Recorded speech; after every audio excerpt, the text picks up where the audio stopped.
Hi guys, this is Sai Kumar Kurtivada. In this video, we will learn about error boundary component in SolidJS. So let's understand what is error boundary and how it works in SolidJS. Let me quickly jump into Visual Studio Code. So let's come up with a scenario. I have two components. Let me consider one component as login.jsx and one more component as register.jsx.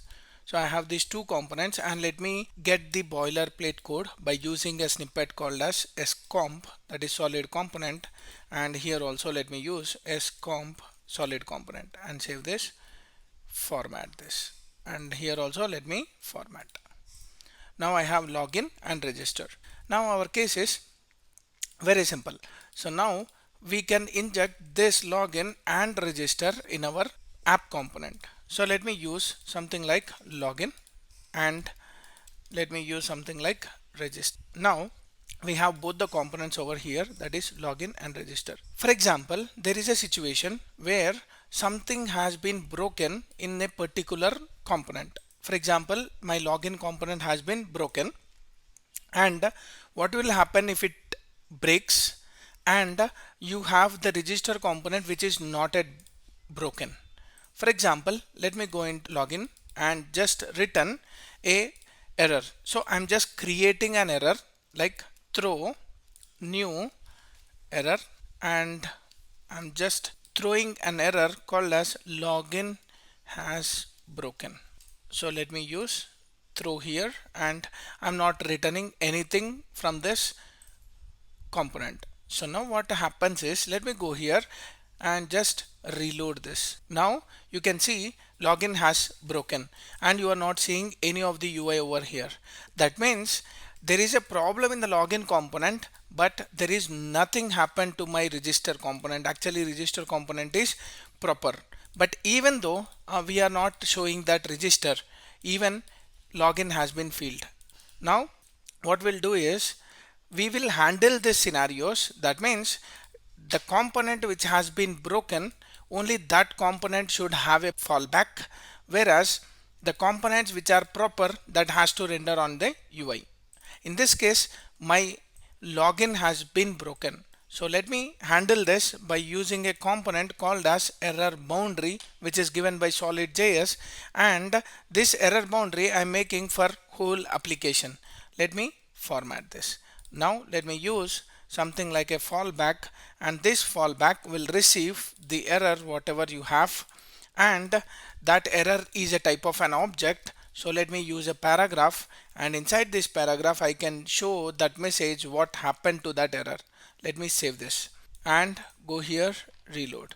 Now you can see login has been broken. Even in this case our register is not rendering. Why?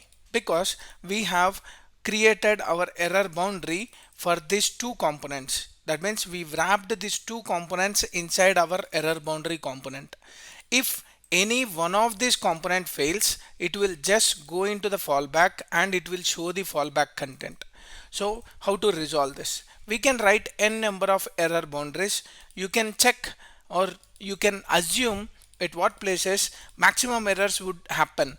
Please guess that and put your error boundaries for each and every component. In general, I recommend to use one error boundary for one component. So let me use register over here and let me create something called as error boundary, and this error boundary will also receive a fallback. So let me copy this fallback property and put it over here and just write a message. You can use a hard-coded message or any other component you want to show. You can show that component, or a plain HTML content you can show, or only a hard-coded text also you can show over this fallback property. Now in this case my login has failed, so it will show only the login problem, but the remaining components will render as usual. Let me go here. You can see my register has been printed, but login has broken. So it is showing something like login has broken, and here you can see unrecognized value skipped inserting. That means we are handling that error boundary. That's why there is no dynamic or runtime error for us. And one more thing, if you see here, and inspect it, you cannot see that error boundary. That means error boundary is also type of a placeholder or a virtual element which will not be visible on your DOM element. So that you have to remember. It is same like switch for portal, dynamic, all such type of components will not be visible on your DOM elements. It is just for the functional purpose given by SolidJS. So that's about your error boundaries. So error boundaries are useful whenever you want to handle a component with no errors. At that particular time we can use error boundaries. So it is always recommended to wrap your components whenever there is a possibility of an error happening on that particular component. Hope you like my explanation. If you like my video, like, share, subscribe to my channel for more updates. Signing off. Thank you.